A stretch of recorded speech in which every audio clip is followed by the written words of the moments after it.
हर हर महादेव। आप चाहे जैसे भी हो, जो भी हो, आपके जीवन में गुरु की आवश्यकता है।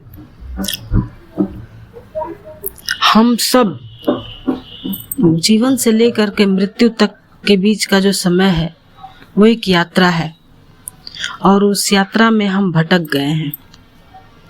हम बार बार ये भूल जाते हैं, भूले ही रहते हैं, तब तक भूले रहते हैं, तब तक जब तक किसी को स्मशान में जलते हुए नहीं देख लेते, तब तक हमारी चेतना नहीं जाती कि मृत्यु भी कोई चीज है।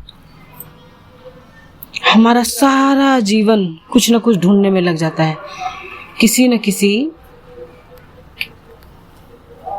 सुख की तलाश में, किसी शांति की तलाश में, मतलब कुछ न कुछ हम ढूंढते रहते हैं। और जीवन में जब मृत्यु का समय नजदीक आ जाता है तो हम अपने सारे जिंदगी का जब अवलोकन करते हैं तो हमारे हाथ में शून्य आ जाता है। ऐसा लगता है हमें किसी ने ठग लिया हो। अब उसका इल्जाम हम कहाँ देंगे पता है? अगर पति है तो देगा, बोलेगा अरे मेरी पत्नी नहीं होती ना तो मैं ये कर लेता, वो कर लेता।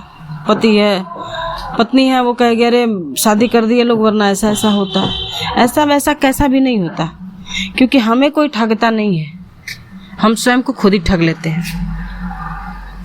इसका अगर आप सबूत देखना चाहेंगे तो आप अपने जीवन को देखिएगा, ध्यान पूर्वक देखिएगा, और अपने आप को कोई तीसरा व्यक्ति मान करके और तब ध्यान दीजिएगा कि क्या किया हमने अपने जीवन में, हमारे जीवन का लक्ष्य क्या था, हमने किया क्या।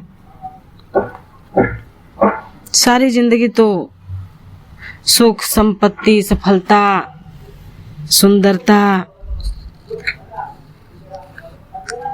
इन्हीं के पीछे रहते हैं, यानी हम हमेशा भ्रम में बने रहते हैं। हमारी बुद्धि जो है अननेसेसरी बातों को लेकर के उसी में संलग्न रहती है।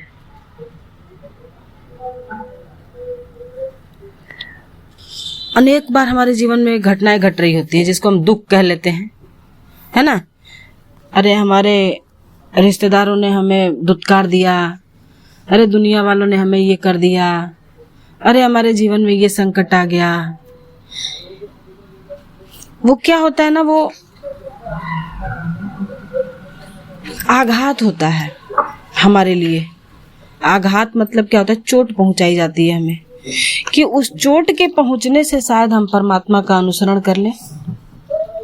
लेकिन इस बात को समझते कितने हैं? वो जो ज्ञानी होंगे कहीं न कहीं, जरा भी ज्ञान उनके भीतर होगा तो वो इस संदेश तक पहुंच पाते हैं। ये जो घटना घटी, चोट लगी, आघात पहुंचा, उसके बहुत ही अंदर छुपे हुए अर्थ को वो महसूस कर पाता है और सहजता से स्वीकार भी कर लेता है कि जीवन को जीना ही पर्याप्त नहीं है और भी कुछ जरूरी है। और उस वक्त जब हम तलाश करने लगते हैं तो हमें कुछ ही नहीं मिलता है, स्वतः ढूंढने से मिलेगा ही नहीं। आपको किसी न किसी जानकार व्यक्ति की आवश्यकता होगी, और वो जानकार व्यक्ति हमारे जीवन में हमारे गुरु बनकर आते हैं। कहते तो हैं हम कि हमारे भीतर ही गुरुदेव हैं, मगर सच्चे सच्ची बताना, क्या आप अपने गुरु के हिसाब से चल पाते हो? गुरु कहते हैं कि आप ठगी करो, बेईमानी करो, झूठ बोलो, चोरी करो। गुरु कहते हैं आप किसी से जलन कर लो। गुरु ऐसा कहेंगे? तब फिर आपके भीतर गुरुदेव कैसे हुए? पहले हम गुरु बाहर बनाते हैं, फिर वो गुरु हमारे भीतर जो है प्रकाशित होते हैं और हमें सही मार्ग पे ले जाते हैं, हमें परमात्मा का बोध कराते हैं, और तब हमें अपने जीवन का सही अर्थ भी समझ में आने लगता है।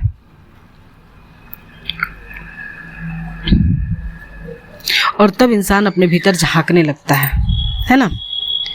सच बोलोगे, आत्मा क्या है? और वाकई में आत्मा का अस्तित्व है। कहते तो हैं लोग कि आत्मा जैसी कोई चीज नहीं होती, आत्मा जो है उसको छू नहीं सकते। ये नहीं है तो कोई चीज जरूर ना जिसको तुम छू नहीं सकते, हम छू नहीं सकते, हम देख नहीं सकते। है तो जरूर कुछ ना कुछ जिसको हम देख नहीं सकते, छू नहीं सकते। अब प्रश्न ये उठता है कि इसे प्राप्त कैसे करें, और जब प्राप्त करने की स्थिति का प्रश्न उठता है तो हमें गुरु की आवश्यकता होती है।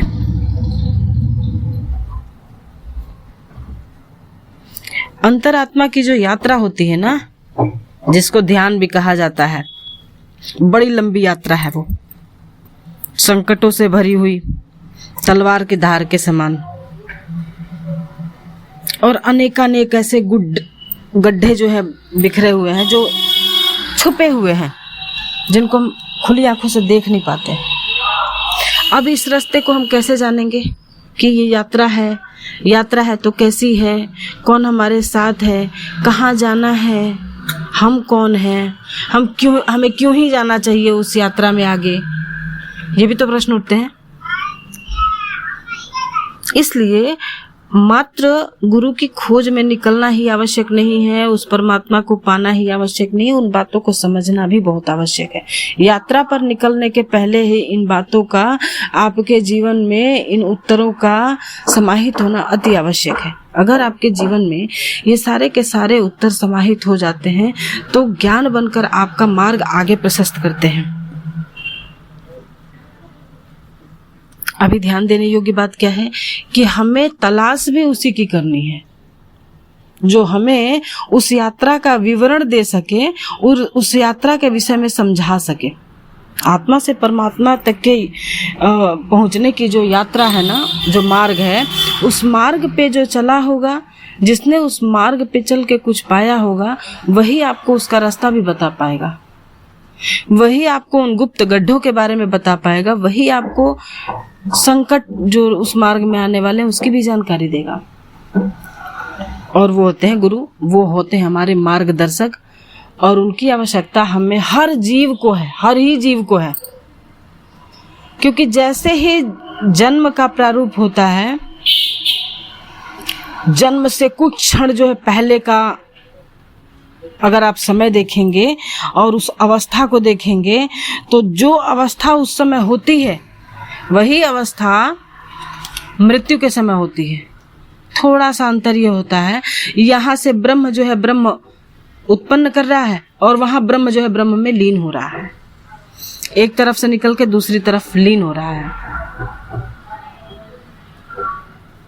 है ना।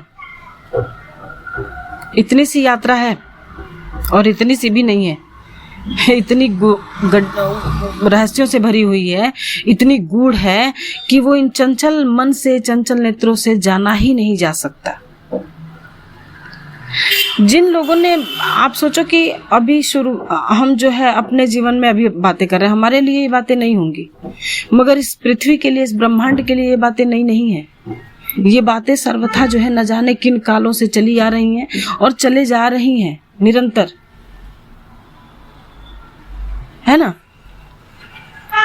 अभी होता क्या है, जो चले तो जा रही हैं मगर कुछ जान पाते हैं, कुछ नहीं जान पाते हैं। गुरु अब के थोड़ी हैं, गुरु तो न जाने युगों युगों से चले आ रहे हैं, न जाने गुरु का कोई अंत मध्य शुरू कुछ भी नहीं है, आदि मध्य अंत से रहित है श्री गुरु। हम आज जिनका जिक्र कर रहे हैं उनका जिक्र न जाने कितने सालों से होता आया है और कितने युगों से होता आया है, कितने कल्पों से होता आया है, उसके बारे में हम नहीं जानते। हमने तो कहीं कहाई बातें सुनी है ना, हमने अनुभव तो नहीं लिया अपने जीवन में गुरु का। गुरु का अनुभव हमें कब होगा? जब हम अपने आत्मा के अनुरूप गुरु का चयन कर लेंगे। हमारी आत्मा जो परमात्मा में समाहित होना चाहती है, और अगर हम ऐसे गुरु की खोज कर पाते हैं, ऐसे गुरु के सानिध्य में जा पाते हैं, और ऐसे गुरु से हमें जो ज्ञान प्राप्त होता है उन्हें गुरु कहा जाता है। गुरु के कई प्रकार होते हैं, बहुत गूढ़ प्रश्न है। बहुत सारे लोगों को शायद हर कोई गुरु ही लगता होगा, लेकिन हर कोई गुरु भी नहीं होता। गुरु में, सदगुरु में, शिक्षक में बहुत गहरा अंतर है। मुझे याद है बचपन में हमारे जो टीचर्स होते थे ना, मैथ के, इंग्लिश के, इनको भी गुरु कहा जाता। तो अपने आप को क्या कहते थे? गुरु का सम्मान करो, गुरु के सामने शीश झुकाओ। अब आज समझ में आता है, जो हमसे धन ले रहा हो, धन लेके हमें कुछ बातों के विषय में जानकारी दे रहा हो, वो हमारा गुरु कैसे होगा? वो हमारा गुरु नहीं हो सकता। वो सिर्फ शिक्षक हो सकता है, जो अपनी कुछ ज्ञान का प्रयोग करके धनोपार्जन कर रहा है। वो शिक्षक है, वो शिक्षा दे रहा है, वो गुरु नहीं हो सकते। गुरु कभी शिक्षा नहीं देते, गुरु आपके भीतर बैठ करके आपके अंदर ऐसी क्रियाएं करते हैं जिससे कि आपका संपूर्ण जीवन नहीं, संपूर्ण व्यक्तित्व बदल जाता है, संपूर्ण अस्तित्व बदल जाता है। और ऐसे गुरु की तलाश में रहना चाहिए। ये गुरु की आवश्यकता है। गुरु की आवश्यकता के बाद प्रश्न उठता है कि हम किस गुरु के पास जाएं, हमें कैसे गुरु चाहिए। मगर इससे भी पूर्व एक प्रश्न ये भी उठता है, हम कैसे हैं? हम जैसे होंगे वैसे ही हमें आगे गुरु चाहिए। अब इसके संबंध में मैं अगले वीडियो में बताऊंगी आपको कि हम खुद को कैसे जानेंगे। क्योंकि ऐसे बहुत से लोग होते हैं जो कहते तो हैं कि हम भक्त हैं, मगर भक्तों की श्रेणी में नहीं आते।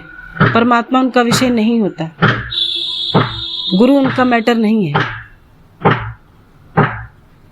इसलिए इसका जिक्र हम अगले वीडियो में करेंगे। हर हर महादेव।